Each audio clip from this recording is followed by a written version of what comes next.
కౌగిలిగానే మిగిలింది తప్ప మాదిగ ఉపకులాల వర్గీకరణ చేయలే.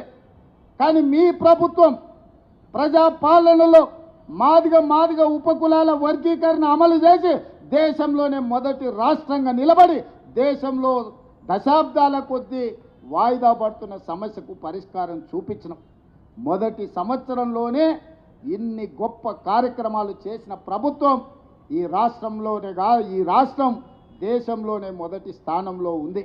అందుకే మిత్రులారా, ఎవరు ఎన్ని చెప్పినా వాళ్ళు ఏదో వాట్సాప్ యూనివర్సిటీ మోడీ పెడితే సోషల్ మీడియా యూనివర్సిటీ వీడియో కూడా పెట్టింది, అక్రమంగా సంపాదించింది, కొల్లగొట్టింది. వాటిని పెట్టి అబద్ధాలు ప్రచారం చేయాలనుకుంటారు. ఛానల్స్ ఉన్నప్పుడే మీరు ఏం చేయలే, పేపర్లు పెట్టుకున్నారు, టీ న్యూస్ పెట్టుకున్నారు, నమస్తే తెలంగాణను గుమస్తే తెలంగాణ పెట్టుకున్నారు. ఏమైందా? ఇవాళ సోషల్ మీడియాలో తప్పుడు ప్రచారం చేస్తే ఏమవుతుంది? ఇవాళ మీరు అందరూ అనుకుంటే ఈ ప్రభుత్వం అమలు చేస్తున్న కార్యక్రమాలను పేద ప్రజలకు వివరిస్తే ఒక్కసారి కాదు, మళ్ళొక్కసారి కాదు, 4 సార్లు మన ప్రభుత్వం ఉంటుంది. ఈ